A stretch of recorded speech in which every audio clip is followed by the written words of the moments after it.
For more on this, let's speak to the SA National Energy Development Institute's Professor Sampson Mamphweli. A very good evening to you, Professor. Always good to have your time. So is the move from stage 6 power cuts to stage 4 tonight a sign of any real progress for Eskom? Good evening to you and the viewers at Mbekile. Yeah, it's a sign of progress from moving from stage 6 to stage 3 in such a short time.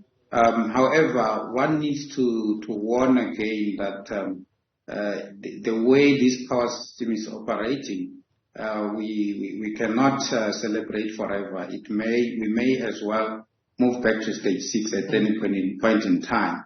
And this is basically dependent on the fact that the coal fleet is the one that is failing the nation due to the fact that it was not properly maintained in the past.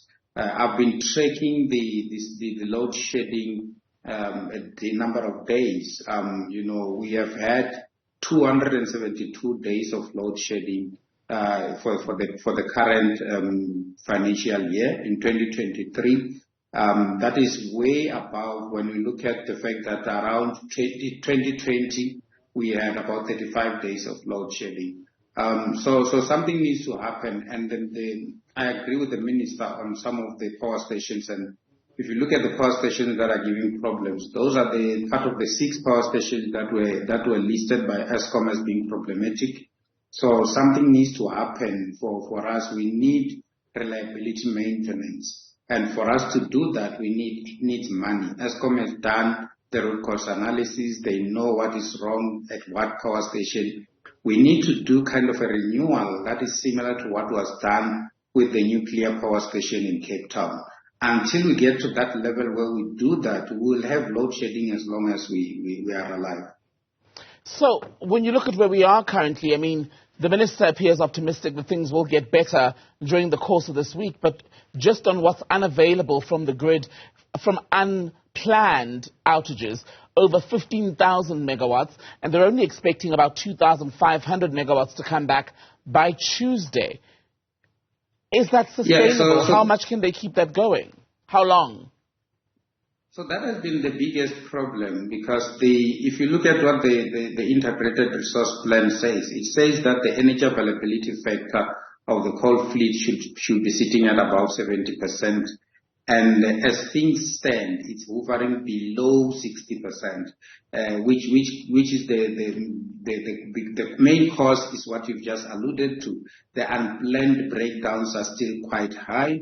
Eskom has been struggling to go below 15,000 megawatts.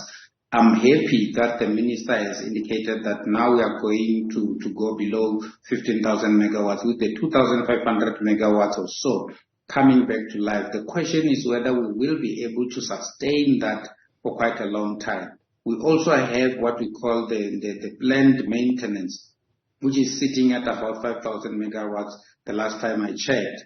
And with the combination of that and the unplanned capacity loss factor plus the partial load losses, if you look at that in totality, we're approaching 18,000 megawatts. And depending on where we sit in terms of the demand, we may still need load shedding, stage 3 load shedding for the next couple of days until something changes on the system. Especially on the side of the coal fleet, or if we are lucky enough to have enough generation capacity from the renewable energy part of things. Renewable energy has been assisting quite greatly. We've been having about 2,000 megawatts coming consistently from both wind and solar complementing one another. In most cases, that has helped us, avoid 2 stages of load shedding. So when last week when we were stage 6 load shedding, it could have been stage 8 load shedding that you were talking about. Well, some say they experienced what felt like stage 8 load shedding. That's now led to what appears to be a process that needs to ensue between the Minister, Eskom and City Power in Johannesburg, where the schedules have really been, to be quite frank, a mess.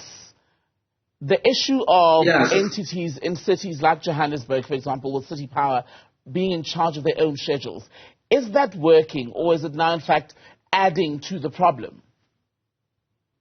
So right from the beginning, Eskom has been implementing load shedding in some cases through municipalities, because the municipalities are the ones who are doing the distribution in some cases. And that has worked quite well because municipalities have got very good systems. They understand the schedules and all that. So Eskom would issue the schedules and give to the municipalities. In the situation of the city of Johannesburg, that has not been the case. City Power had to be prepared to be able to run load shedding schedules. And when I am of the view that when Eskom passed over or handed over the schedules, City Power was not yet fully prepared to run these schedules, because I also live in the city of Johannesburg, and I also experienced what other people are saying. We've experienced power cuts twice a day, 4 hours per power cut. That on its own is stage 8 load shedding. But the minister is correct. We were not on stage 8 load shedding as a country, but the implementation by City Power put people on stage 8 load shedding. So that needs to be resolved, and I'm happy that the minister is going to have those conversations with City Power as well. One of the other conversations that's come up from Friday when we went to stage 6, and even in the briefing today with the minister, is around the outlook for the holiday period in December. We know in previous years, that's when we'd see less of load shedding, if any at all, because much of the economy shuts down. Factories, at least, don't operate. Therefore, there's less of a demand on the national grid. Last year, in December, we were experiencing some of the most intense power cuts that we'd seen for that period. Can government and Eskom at this stage really afford to make a promise, a commitment, that this December will be any different, that the lights will be on? Yeah, it boils down to the demand. Eskom has issued the demand forecast for December. My expectation is that at most we will be at stage 2 load shedding, and if we are lucky, we will be at stage 1 load shedding. That's according to the numbers that Eskom has released, and that is based mainly on the fact that Eskom makes projections.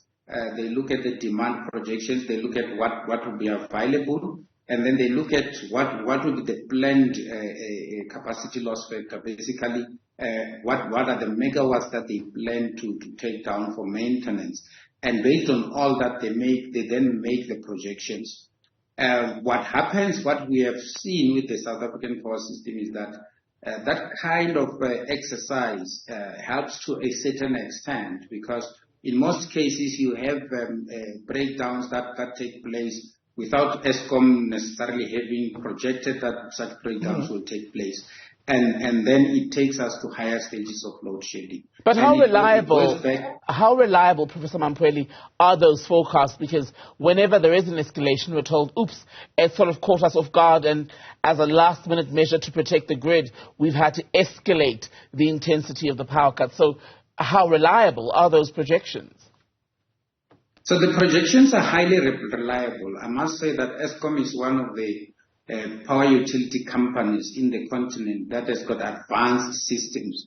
They can even project in terms of the wind resource, how much wind resource we will have, how much solar resource we will have, how much generation capacity we will have on the coal side, on the gas side, and everywhere else.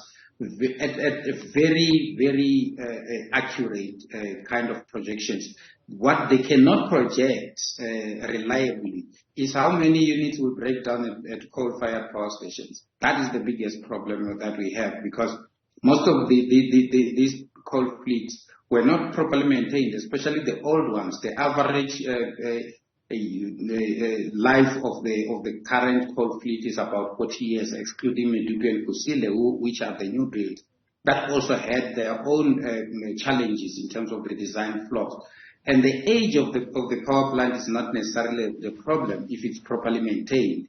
It's like your car. It can age if it's properly maintained. It will still, run for quite a while. The problem has been the maintenance. I've looked at the maintenance regime dating back to 2018, and I've realized that the reliability maintenance was sitting at about 10% for the coal fleet. That was not enough. So there was not enough maintenance done on the coal fleet.